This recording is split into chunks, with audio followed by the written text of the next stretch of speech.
প্রথম থেকেই বুক বাজিয়ে বাজিয়ে বলছিলেন যে এই তো আমরা ধরে নিয়েছি ক্রিমিনালকে 48 ঘন্টার মধ্যে। তাই যদি আপনারা পেরেছেন, তাহলে পরে তার আগে যারা খুনটা করলো তাদেরকে এই 38 দিন হতে চললো ধরতে পারছেন না। বিচার চাই, কিন্তু মাথায় রাখতে হবে থ্রেট কালচারের বিরুদ্ধে লড়াই। জোর গলায় বলবো যে না, এটা দুর্নীতির বিরুদ্ধে লড়াই, এটা থ্রেট কালচারের বিরুদ্ধে লড়াই, এটা একজন পুরুষও হতে সত্যিই রাজনীতি ঢুকতে দেবেন না। ওরা দুর্নীতির বিরুদ্ধে লড়ছে, দুর্নীতির বিরুদ্ধে লড়ছে। যতই এটা বলছে ডাক্তাররা গলা বাজিয়ে বাজিয়ে, ততই শাসক দল বলছেন আমাদের বিরুদ্ধে লড়াই, আমাদের। বলেনি তো ডাক্তাররা বলছে আমরা দুর্নীতির বিরুদ্ধে লড়ছি, আর আপনারা বলছেন ওরা আপনাদের বিরুদ্ধে লড়ছে। তাহলে তো সেই অরিজিৎ সিং এর কথা ধার করে আমাকে বলতে হয় ঠাকুর ঘরে কে, আমি তো একটা কারণেই বারবার বলছিলাম কিছু চেয়ার খালি হয়ে যাচ্ছে দেখছিলাম, যথাযথ কারণেই। খালি মনে হচ্ছে যে একটা তাগিদ কাজ করছে তো ভেতরে সারাক্ষণ, যে যে কথাগুলো বলার আছে সবার কাছে পৌঁছে দিতে চাই, সবার কাছে পৌঁছে দিতে পারবো তো।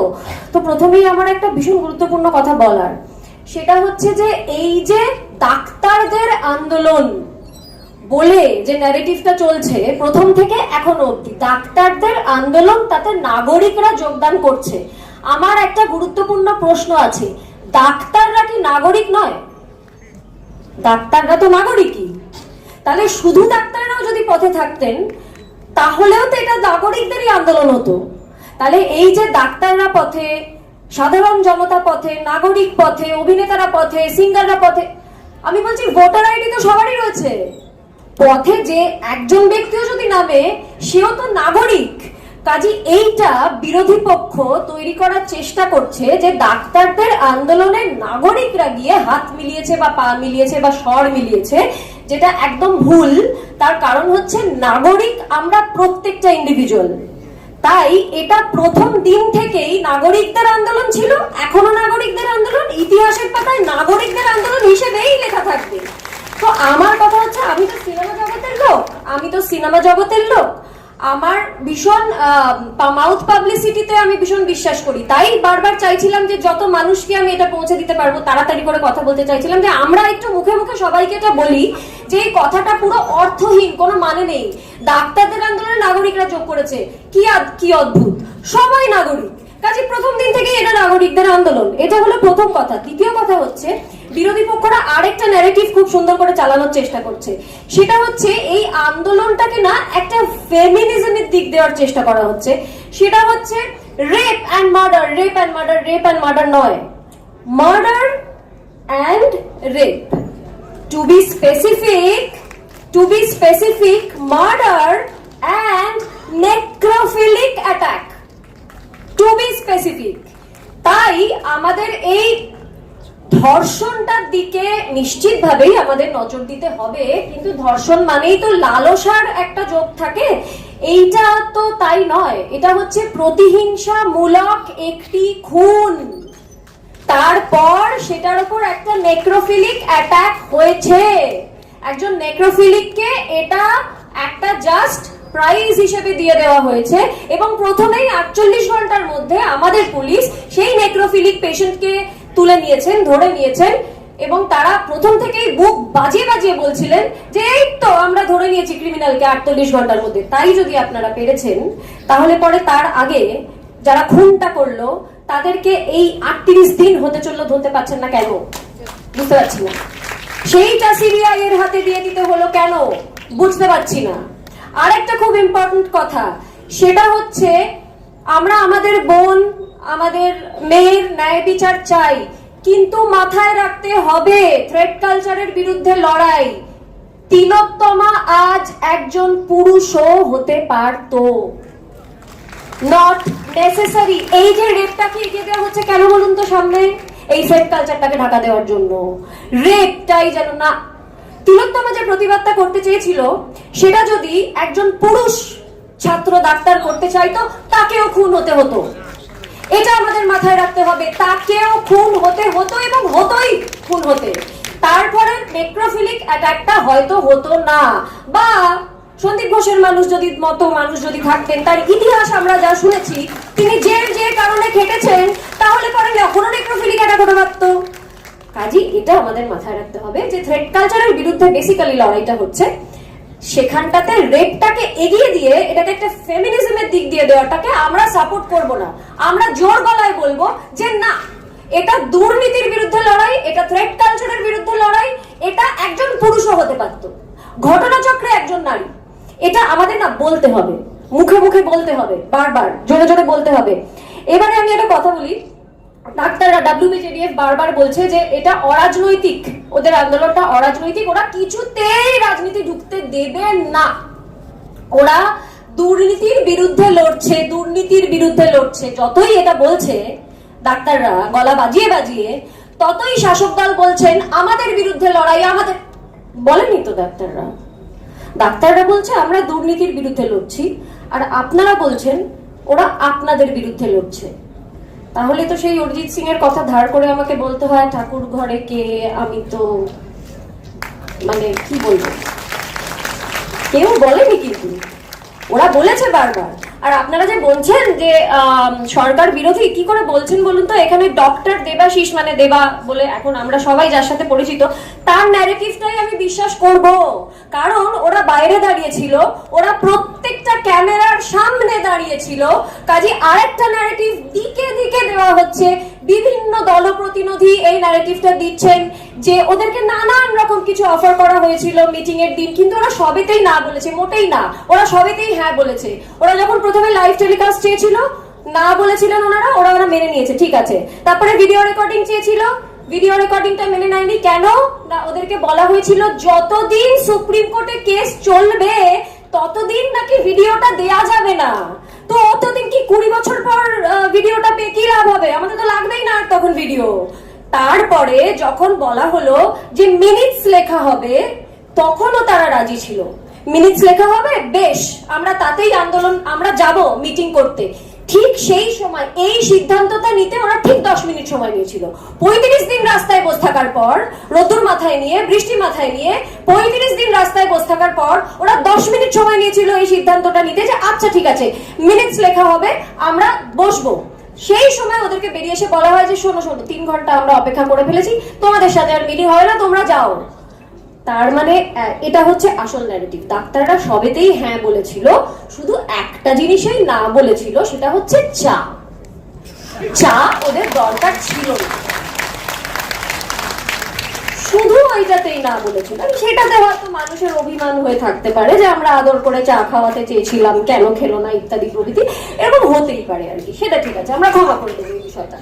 আরেকটা বিষয় যেটা, সেটা হচ্ছে যে এই নাচ গান কবিতা আবৃত্তি এই সব কিছু নিয়ে কটাক্ষ করা হচ্ছে রোজ প্রত্যেক দিন।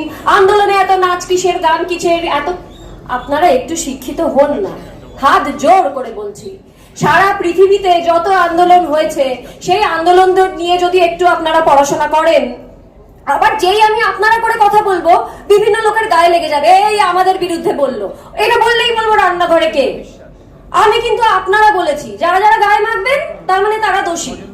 আমার কথা হচ্ছে শিক্ষিত হওয়ারও দরকার নেই, সময় আপনাদের নেই পড়াশোনা করার, আমি জানি, অন্য অনেক কিছু করার আছে এই মুহূর্তে।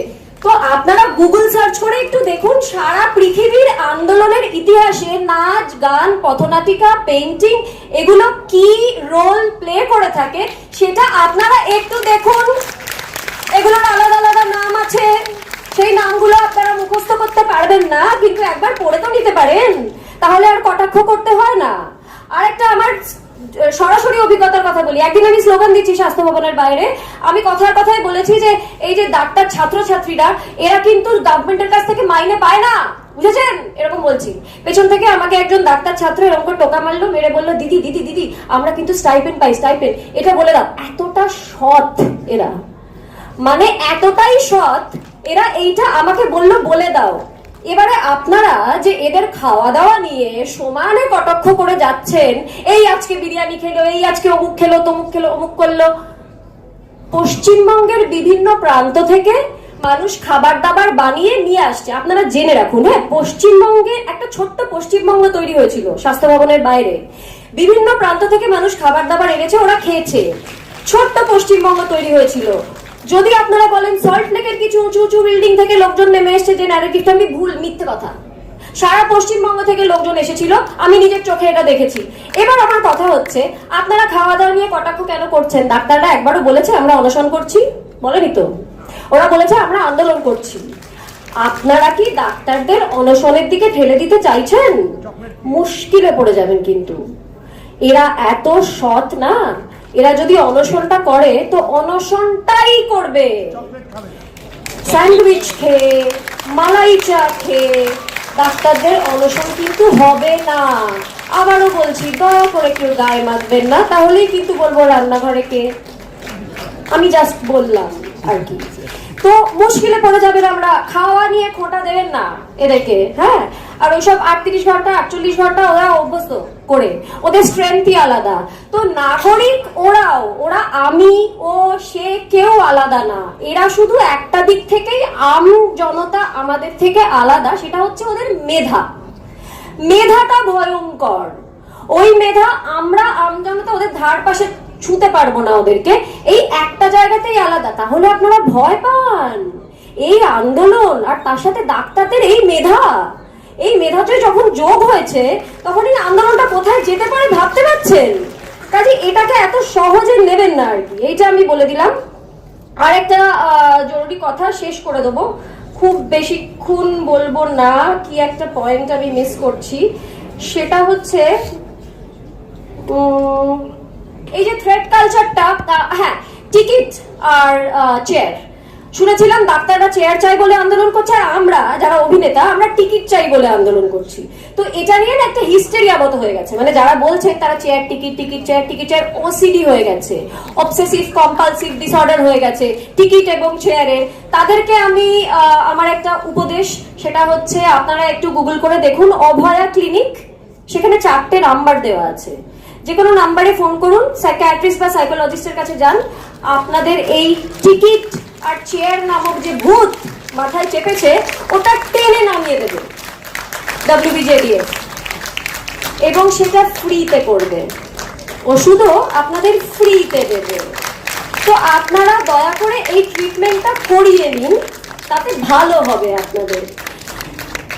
শেষমেশ আমার যে কথাটা বলার সেটা হচ্ছে, আমার কাছেও কিছুদিন আগে থ্রেট এসেছে, মজা পেয়েছি আমি তাতে। আমাকে তুলে নেওয়া হবে, এবং আমার কি জেল খাটার ইচ্ছে হয়েছে? যদি ইচ্ছে না হয়ে থাকে তাহলে পরে আমি যেন বাড়িতে বসে থাকি। তো আমি বলছি, যখনই থ্রেট আসছে তার মানে তোমরা ভয় পাচ্ছ। আমি জানি না কিন্তু আমায় কে থ্রেট করেছে। তোমরা বলারতে যদি কারোর গায়ে লাগে তাহলে আমি বলবো রান্নাঘরে কে, কেউ গায়ে মেখো না। তো আমার কথা হচ্ছে যে এই থ্রেট কালচারটা যেটার বিরুদ্ধে আমরা লড়ছি, এই থ্রেট কালচারটা সব থেকে বেশি প্রকট হচ্ছে এই আন্দোলনের বিরুদ্ধে। মানে আন্দোলনকারীদেরকে ক্রমাগত নানান রকম ভাবে থ্রেট দেওয়া হচ্ছে, নানান রকম ভাবে। তো আমরা থ্রেট কালচারের বিরুদ্ধে লড়ছি এবং ক্রমাগত থ্রেট পাচ্ছি। একজন জনপ্রতিনিধিকে সেদিন বলতে শুনলাম যে সন্দীপ ঘোষ এইসব করতে পেরেছে এতদিন ধরে এই কারণে, কারণ স্বাস্থ্য ভবনের কিছু আমলা আছে যার সাথে ওর খুব ভালো যোগসাজশ ছিল এবং খুব ভালো আতাত ছিল। কই সেই আমলাগুলো ধরলেন আপনারা? আপনারাই তো বললেন স্বাস্থ্য ভবনে আমলা আছে। সেই আমলাগুলো কোথায়? কান ধরে নিয়ে আসুন তাদেরকে আমাদের সামনে এবং জেলে পুরুন। এতদিন ধরে সন্দীপ ঘোষের মতো একটা নরকের কীট, তার সাথে স্বাস্থ্য ভবনের যেসব আমলাদের জোশা, আমি বলিনি, আপনারা বলেছেন, জনপ্রতিনিধিরা বলেছেন, তাদেরকে ধরুন, তাদেরকে ধরে জেলে পুরুন। তাহলেই তো আমাদের একটা আস্থা তৈরি হবে। আমাদের আস্থাটা তৈরি করুন আপনারা। হ্যাঁ, করছেন না তো। শেষমেশ আমি একটাই কথা বলতে চাই যে ডাক্তারদের যে কর্মসূচি রয়েছে 2 তারিখে, আমরা তিলোত্তমার তরফ থেকে, বহু জন এখানে রয়েছেন, আমরা তিলোত্তমার তরফ থেকে আমরা প্রত্যেকে 2 তারিখে এই আন্দোলনে যোগদান করছি এবং আবেদন জানাচ্ছি প্রতিটা মানুষকে যেন যোগদান করেন এই আন্দোলনে। 2 তারিখ এই বিদ্রোহ নিয়ে নাগরিকদের ডাক দিলাম রাজপথে।